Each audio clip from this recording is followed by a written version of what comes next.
Hey guys, this is Simon from Fateless. Welcome to another video where we showcase some of our heroes. In fact, this is going to be the third video where I show you a faction starting to form, both in terms of 3D heroes that we've got in the mix, 2D concepts that are coming through, some of their environments, all of that good stuff is coming today.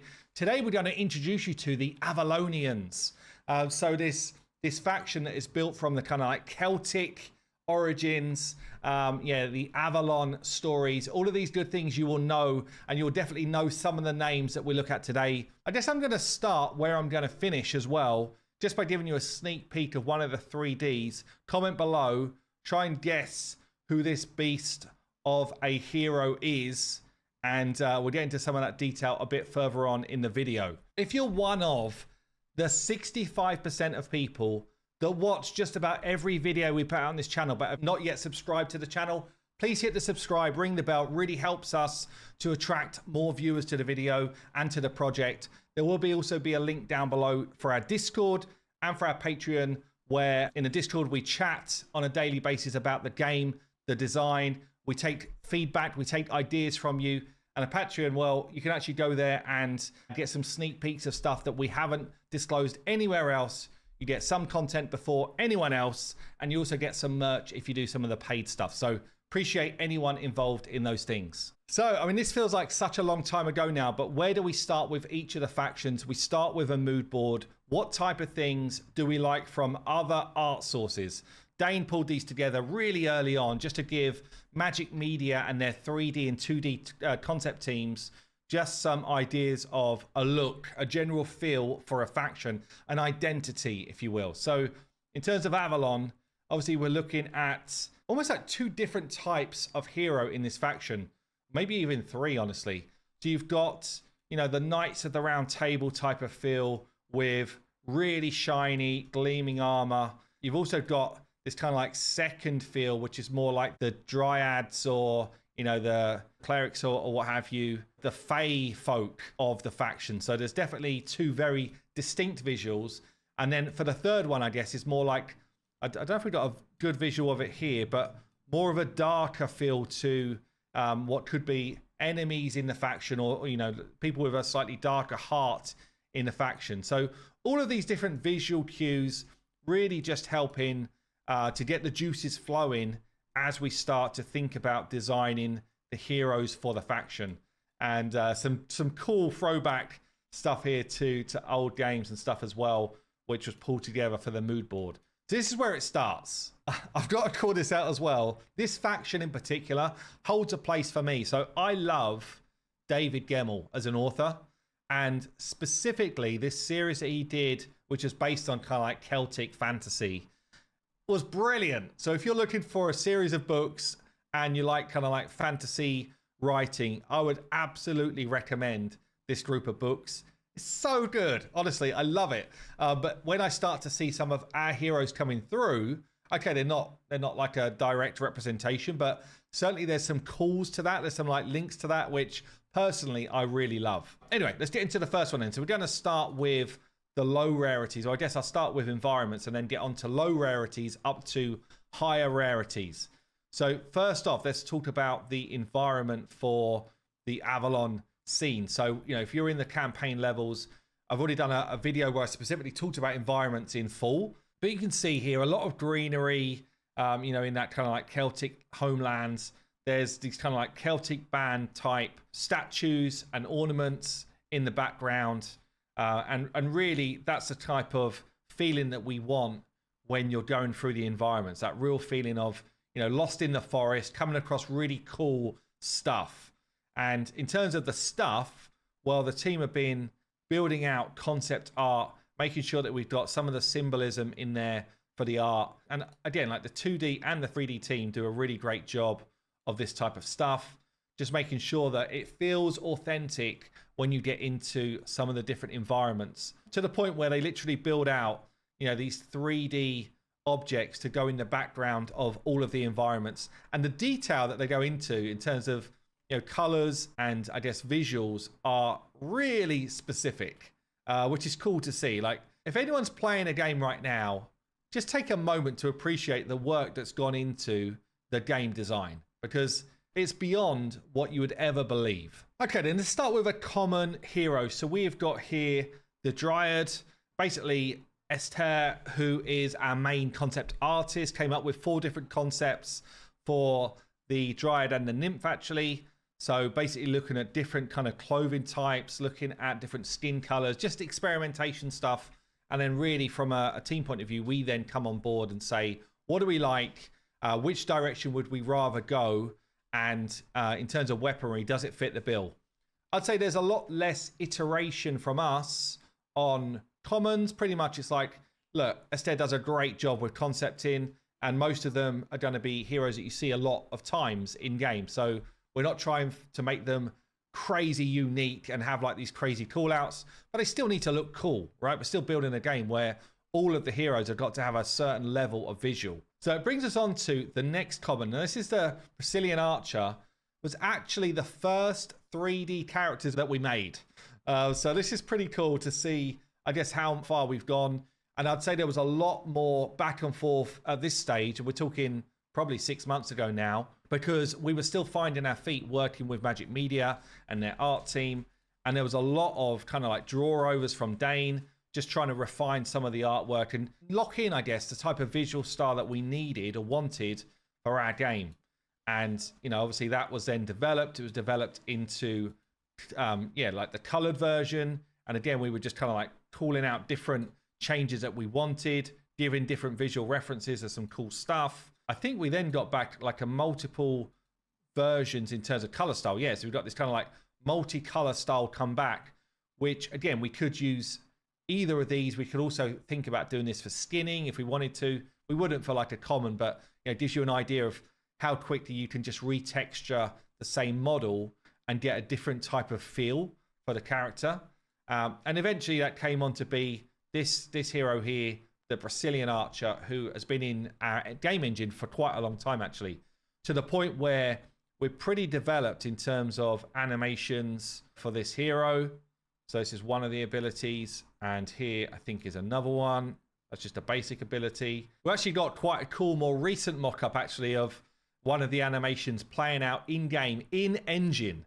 Okay, so you see some of that stuff with just like the white backgrounds. But let me just slow this down so you get a decent feel for it. Let's take it to half speed. You know, when you're playing these games, it's like, give me faster speed. When you're like trying to appreciate the work that the animation team do, it's like, slow it down. So I really feel for the animation team when people just throw all of their games on like 2 times, 3 times speed. But yeah, get a feel for this. So Brazilian Archer, do one of a ranged attack. The feeling is good, like really, really sweet, slick animation stuff. So obviously we get to see that play out, and it will have VFX in-game when we get to that stage as well. Okay, let's move on to a rare then. We've got Dagonet here, who was one of the ones we've actually built out as a concept quite recently. And this is quite a unique hero, I would say. So we've looked at a number of different fairly unique mood boards for this hero to make sure that we kind of like grab the visual style that we want.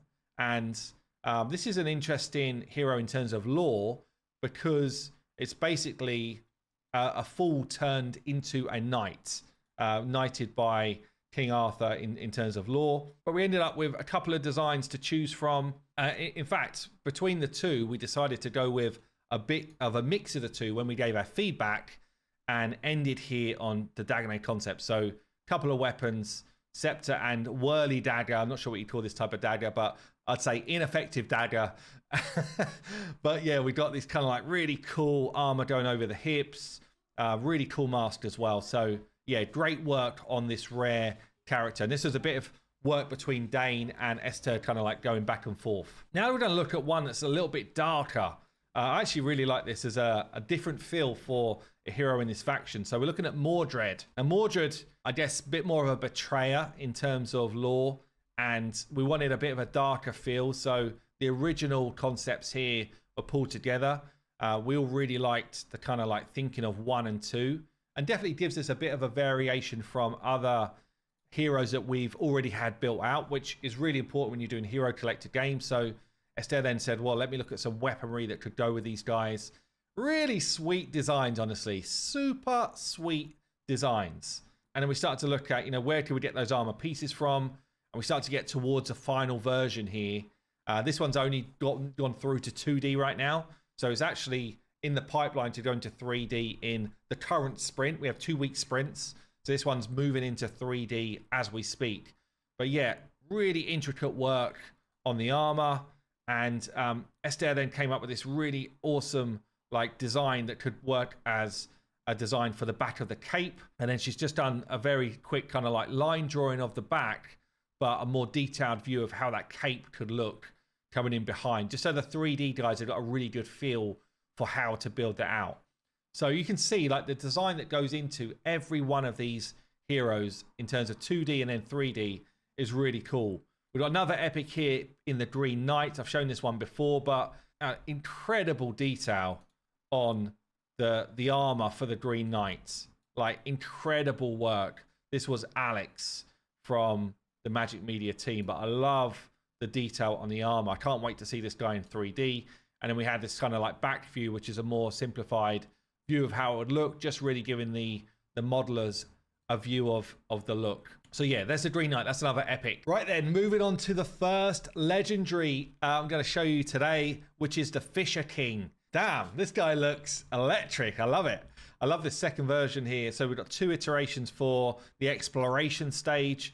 Really cool, kind of like Raiden style eyes, really like that. And a few kind of like trinkets for him in terms of his collection. Esther then took it like another stage, and we got these 3 different looks. Really liking the kind of like look of the second one, but didn't quite fit the Avalon overall style. And I just love the way Esther's just like, you know what, I'm just going to experiment. What if he wore a mask and had a completely different, it's like it's a different hero visually just by applying a mask over the top of the 2D. Super cool. Really, really cool work from Esther on this one. And then we were like, right, let's start to refine. Let's start to get some of the visuals as we want them. You know, the call outs to the emblem for the faction. Again, just kind of like pulling together some of those different elements that we really liked. And then started to explore weapons as well as the chalice here, which kind of like ties into the lore of the Fisher King. So he's got his harpoon type weapon. Really, really sweet, actually. So the Fisher King is the first of the legendaries. And then there was a kind of like whole separate piece where we just explored weapon. Okay, let's get into the final legendary we're going to show in this video. And I'm going to show you, I guess, King Arthur being made. And this took some time. You know, we had a lot of different work that went into this one. You know, bearing in mind, this is going to be one of those kind of like standout heroes. This is the initial concept, actually. Damn, this goes back some time now. So the initial concept, which was made by Alex, obviously with Excalibur and a big meteored shield and proper heavy set armor. That's what we wanted. We want him to be almost like inhuman, but he is a human, right? That's what we were thinking.